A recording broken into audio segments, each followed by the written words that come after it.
अशहदु अन्ना मुहम्मदुर रसूलुल्लाह।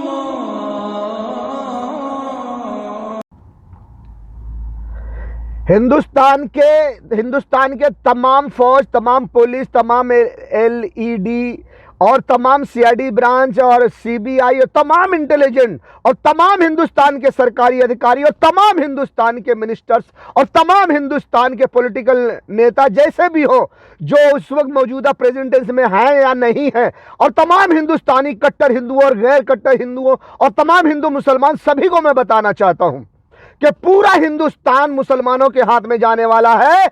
बुलडोजर बाबा जो इस वक्त वक्फ की जमीन के नाम पर जो मुसलमानों पे जुल्म करने वाले हैं, मस्जिदों पर बुलडोजर चलाने वाले हैं, मुसलमानों का कत्लेआम करने वाले हैं, मुसलमानों का इलाका पूरा बुलडोजर चला के तबाह बर्बाद करने वाले हैं, मुसलमान औरतों को उठा करके कंटेनर में भर भर के गायब करने वाले हैं, मुसलमान बहन बेटियों की इज्जत आबरू से खेलने वाले हैं ये बुलडोजर बाबा। इसके नतीजे में हिंदुस्तान का एक एक इंच जमीन मुसलमानों के कब्जे में जा रहा है। बुलडोजर बाबा को यह एहसास नहीं है। ए बुलडोजर बाबा, अहंकारी बुलडोजर बाबा, तू काली के प्रभाव का शिकार है, तेरे ऊपर काली सवार है और तू उसी अहंकार में आगे बढ़ रहा है। याद रख, तुझे वक्त के हीरो का सामना करना पड़ेगा और तेरा एक एक इंच जमीन तुझसे छीन लिया जाएगा। तू देख बुलडोजर बाबा, तू जा वक्फ के जमीनों के करीब। तूने कहा ना कि वक्फ की एक एक इंच जमीन की जांच हो रही, हम लेकर गरीबों में बांटेंगे। तू गरीबों में क्या बांटेगा? अगर गरीबों में बांटना होता तो गरीबों के घरों में बुलडोजर न चलाता। तो वैसा ही है, 15 लाख बैंक में जाने वाला था, अकाउंट में जाने वाला था, सब खा गए, पूरे देश की मईशत को बर्बाद कर दिया।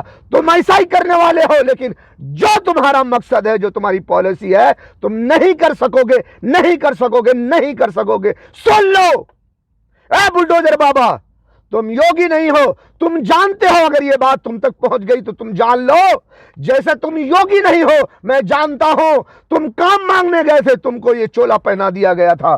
तुमने मुझे अपने मुंह से बोला था, अपनी जुबान से बोला था, मैं तुम्हारे पास गया था वो रूहानी ताकत से। याद रखो, वक्त बताएगा। मेरा चैलेंज है, अनकरीब हिंदुस्तान के एक एक इंच जमीन मुसलमानों के कब्जे में आ जाएगी। तैयारी हो चुकी है, हो रही है, तुम अपनी आंखों से देख लो। मैं इन 3 वीडियो में मैं आपको बता दूंगा। ऐ हिंदुस्तान के लोगों, ये बुलडोजर बाबा वैसे ही हैं जैसे दुर्योधन और काली के मार्ग पे चल रहे हैं, और बहुत जल्द इनका अंत होने वाला है। और बजाय वक्फ की जमीन के, पूरे हिंदुस्तान की जमीन, एक एक इंच जमीन मुसलमानों के कब्जे में चली जाएगी। फिर मुंह पीट पीट के रोना मत।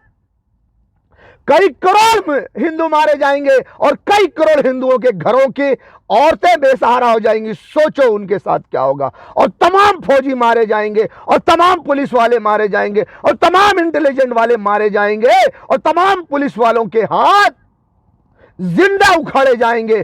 क्यों? क्योंकि वो खड़े होकर इस अधर्मी बुलडोजर बाबा का साथ दे रहे हैं। खड़े होकर के ताकत इस्तेमाल करके मस्जिद पे बुलडोजर चलाया जा रहा है, मुसलमानों पे गोली चलाई जा रही है, पत्थरबाजी के नाम पर मुसलमानों को उठा करके पुलिस स्टेशन में ले जाके मारा जा रहा है।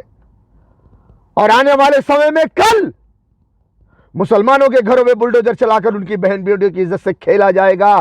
पुलिस वालों, तुम्हारे हाथ जिंदा उखाड़े जाएंगे।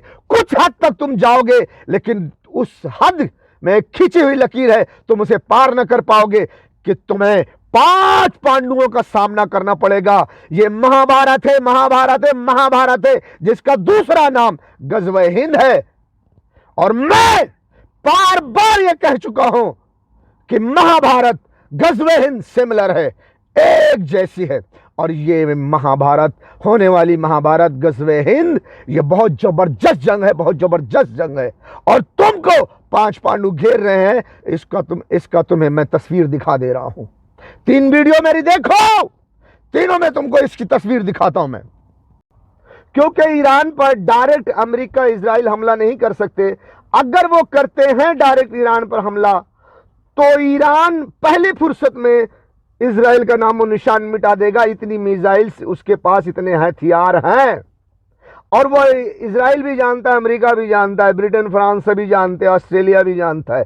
इसीलिए डायरेक्ट ईरान पर हमला कोई नहीं करेगा। क्यों? इजराइल खत्म हो जाएगा, इजराइल को सेव करना है।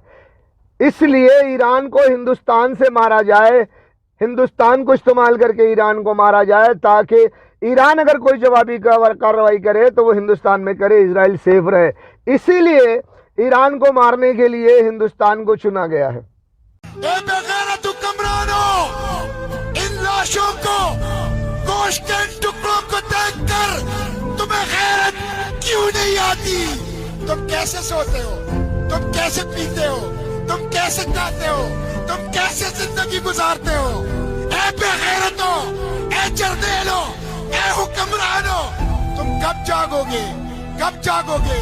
ए बेगैरत हुक्मरानों, इन लाशों को, गोश्त के टुकड़ों को देखकर तुम्हें गैरत क्यों नहीं आती? तुम कैसे सोते हो? तुम कैसे पीते हो? तुम कैसे खाते हो? तुम कैसे जिंदगी गुजारते हो? ए बेगैरतों, ए जर्नेलों, ए हुक्मरानों, तुम कब जागोगे? कब जागोगे? वो बेचारे फरियाद कर रहे हैं, बुला रहे हैं तुम्हें। कोई हाफिज कुरान आर्मी चीफ साहब रसूलुल्लाह की उम्मत कट रही है, लोग उनके आज़ा के टुकड़े चादर में समेट रहे हैं। तुम अपने एटम बम और मिसाइलों के साथ तमाशा देख रहे हो। हमसे बर्दाश्त नहीं हो सकता, हम ये नहीं देख सकते, हम ये बर्दाश्त नहीं कर सकते। जुर्रत करो